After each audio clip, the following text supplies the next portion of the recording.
안녕하세요. 내면울림입니다. 감정 수용은 나에게 올라온 어떠한 감정이라도 억누르거나 거부하거나 외면하지 않고 있는 그대로 다 느끼는 것입니다. 그런데 이 말이 머리로는 이해가 가는데 감정을 느낀다는 게 어떤 건지 잘 모르겠다고 하시는 분들이 많습니다. 왜냐하면 우리는 어렸을 때부터 나의 불쾌한 감정을 솔직하게 표현하고 또 양육자로부터 수용되고 스스로 감정을 잘 느끼고 이런 경험이 결여되어 있는 분들이 많고 또 꼭 그렇지 않더라도 한국 사회 자체가 나의 감정을 솔직하게 표현하고 인정하는 것에 익숙하지 않은 문화이기 때문에 감정을 잘 느낀다는 것이 마냥 쉽지만은 않습니다. 그래서 누구나 쉽게 할 수 있는 감정 일기 쓰기, 감정 노트 쓰기에 대해서 얘기를 해보려고 합니다.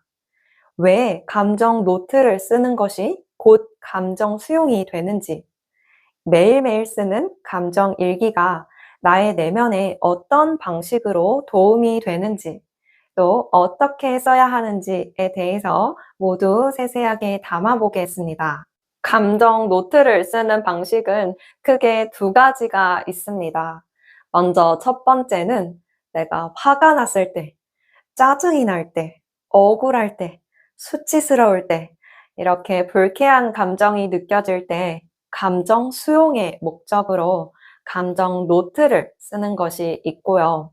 두 번째는 매일매일 그날 있었던 가장 특별한 감정을 중심으로 일기를 쓰는 감정 일기가 있습니다. 먼저 첫 번째 방식인 감정 수용이 되는 감정 노트 쓰기에 대한 것입니다. 감정 수용의 핵심은 분리와 받아들임입니다. 불쾌한 감정을 나로부터 분리하고 또 이 감정을 억누르거나 거부하지 않고 있는 그대로 받아들이는 것이 감정 수용입니다. 감정 수용이 제대로 되지 못하는 이유는 나로부터 불쾌한 감정을 분리시키지 못해서이고 또 이 감정을 있는 그대로 다 수용하고 느끼지 못해서입니다.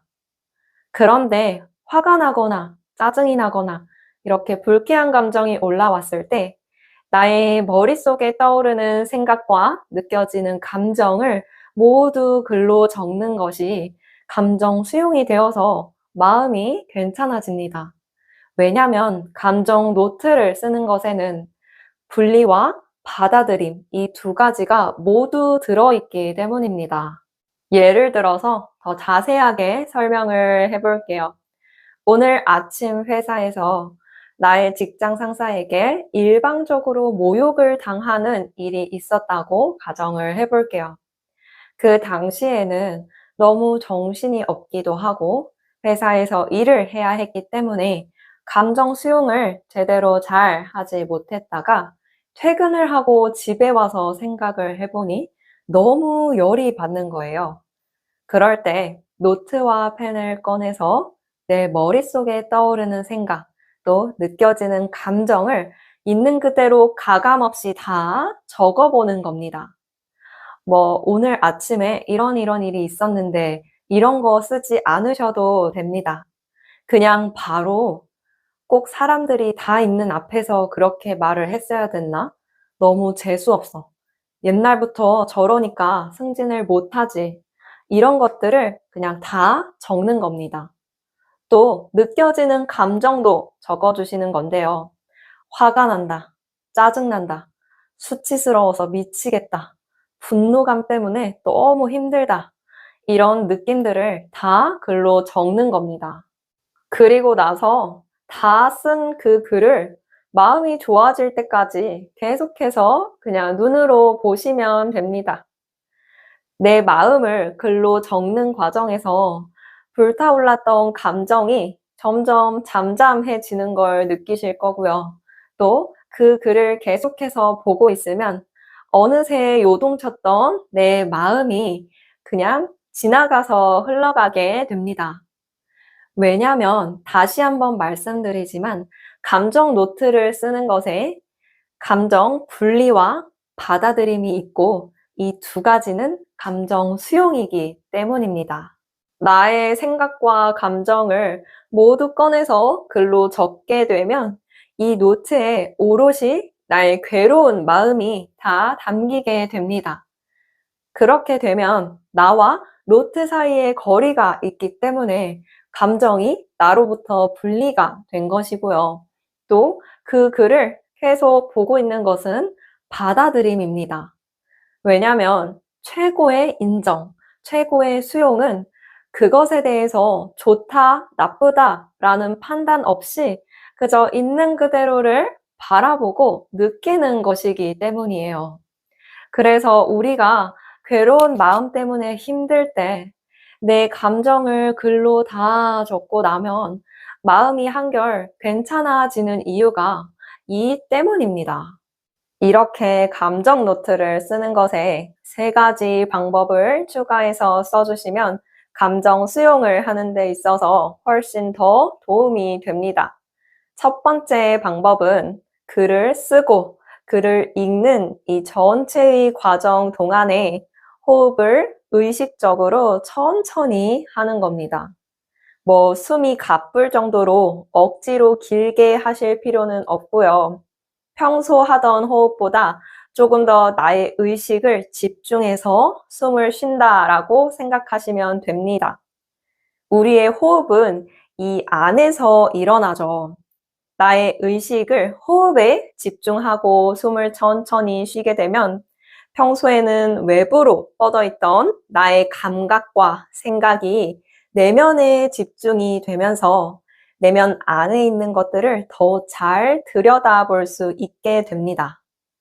또 우리는 평소에 나도 모르게 항상 심신의 긴장도를 가지며 살고 있어요. 그런데 의식적으로 호흡을 천천히 하게 되면 내면을 억누르고 있던 힘이 탁 풀리게 되면서 무의식 안에 있는 것들이 잘 올라올 수 있도록 합니다. 그래서 혼자서 감정 수용을 할 때든 감정 노트를 쓰면서 감정 수용을 할 때든 호흡을 의식적으로 천천히 하면서 하게 되면 훨씬 더 도움이 됩니다. 그리고 두 번째 방법은 감정 노트에 나의 생각을 적고 뭐뭐라는 생각이 든다 라는 문장으로 마무리를 짓는 겁니다. 방금의 예시의 경우에는 꼭 사람들이 다 있는 앞에서 그런 말을 했어야 됐나? 너무 재수없어. 라는 생각이 든다 까지 모두 적어주는 겁니다. 그 사람이 재수없다 라는 것은 절대적인 사실이 아니라 내 머릿속에 뿅 하고 피어오른 생각입니다. 우리가 괴로운 이유는 경험하는 그 현실 자체 때문이라기보다는 경험하는 현실이 싫어. 나는 이런 경험하고 싶지 않아. 라는 저항하는 생각에 빠져서 괴로움을 겪는 겁니다. 그래서 이런 생각은 하면 안 됩니다. 라고 말하려는 게 아니라요. 이것은 단지 우리가 수용해야 하는 생각일 뿐입니다. 라는 것을 말씀드리려는 겁니다. 그래서 감정 노트에 나의 감정을 씀으로써 노트와 나 사이에 거리가 생겨서 분리가 되고 또 이 노트 안에서도 뭐뭐라는 생각이 든다 라는 문장을 통해서 이 생각이 한 번 더 분리가 되어서 나에게 인식이 됩니다. 감정 노트를 적을 때 감정도 나로부터 한 번 더 분리시켜서 적어주시면 좋은데요. 두 번째 방법은 감정을 표현하는 단어에 동그라미를 치는 겁니다. 나는 짜증난다, 화난다, 분노감 때문에 미치겠다, 너무 수치스럽고 억울하다. 이런 문장을 적었다면 화, 분노, 수치심, 억울함, 부끄럽다 이런 감정을 표현하는 단어에 동그라미를 침으로써 나와 감정도 한 번 더 분리를 시켜서 인지하는 겁니다. 이렇게 감정 수용이 되는 감정 노트 쓰기 말고 나의 마음을 글로 표현하는 감정 일기 쓰기가 있습니다. 매일매일 오늘 하루 가장 특별했던 감정을 중심으로 일기를 써주시면 되는데요. 예를 들어서 친구에게 깜짝 선물을 받고 기분이 너무 좋았던 내용에 대해서 자유롭게 써주시거나 혹은 꼭 오늘 실제로 있었던 일이 아니더라도 예전에 누군가로부터 상처받았던 생각이 떠올라서 눈물이 났다던가 혹은 미래에 대한 막연한 두려운 생각 때문에 오늘 하루 동안 너무 괴로웠다면 그것을 글로 적으셔도 됩니다. 매일매일 감정일기를 왜 쓰셔야 되냐면요. 나의 내면에 사랑을 주기 위해서입니다. 우리는 어렸을 때부터 나의 감정을 솔직하게 표현하고 인정하고 느끼고 이런 경험들에 익숙하지가 않았고 또 지금 현대 사회가 우리는 어떻게 하면 돈을 많이 벌 수 있는지 어떻게 하면 내가 예뻐 보일 수 있는지 이런 외부적 조건들에 훨씬 더 관심이 치중되어 있고 나의 마음 상태는 뒷전이 되어 버렸습니다. 그러는 동안에 상처받은 나의 마음은 내면 안에 갇혀서 단단하게 굳어지게 됩니다. 매일매일 쓰는 감정일기는 이런 굳어진 마음을 따뜻하게 녹여주는 역할을 해요. 오늘 하루 어떤 것 때문에 기분이 좋았는지, 어떤 것 때문에 속상했는지, 나 스스로에게 물어보고 답하고 이렇게 나의 내면과 소통하는 시간을 가지면서 내면과 가까워질 수 있습니다. 감정 일기를 쓰다 보면 나의 무의식 깊숙이 있었던 상처받은 내면 아이를 발견하기도 합니다. 무의식 정화, 감정 수용, 내면 아이 치유의 첫 단계는 나의 내면과 가까워지는 것입니다. 나의 마음은 내가 자신들에게 관심을 가져주고 사랑을 주고 인정해 주기를 너무나도 간절히 기다리고 있습니다. 그래서 매일매일 꼭 한 줄이라도 좋으니 감정일기를 쓰셨으면 좋겠어요. 감정일기는 당장에 올라온 이 감정을 수용하는 데 목적이 있지는 않기 때문에 아까 말씀드렸던 감정 노트를 쓰는 세 가지의 방법을 꼭 지키지 않고 그냥 자유롭게 쓰셔도 괜찮습니다.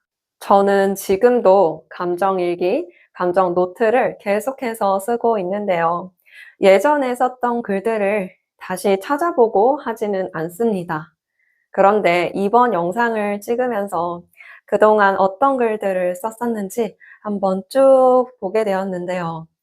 그 당시에 힘들었던 마음들이 너무 적나라하고 세세하게 적혀 있어서 그걸 보는데 눈시울이 붉어지기도 했습니다.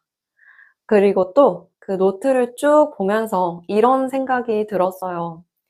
내가 내 마음 안에 있는 괴로움을 다시 마주하고 들여다보는 것을 적극적으로 글을 쓰는 행위를 통해서 세상에게 저 이렇게나 평온에 가까워지고 싶습니다. 라는 것을 계속해서 말을 하고 의지를 표현하고 있었구나.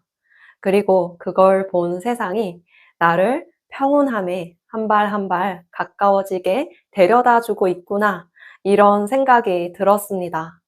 지금 괴로운 감정 때문에 너무 힘들어하고 있거나 또는 내 안에 있는 것들을 마주하고 싶으시다면 감정일기, 감정 노트 쓰기를 꼭 하셨으면 좋겠습니다. 다른 어떤 사람의 멋진 위로의 말보다도 내가 나에게 관심을 가져주고 나에게 사랑을 주는 것이 훨씬 더 따뜻한 위로가 됩니다. 오늘도 시청해 주셔서 감사합니다. 사랑합니다.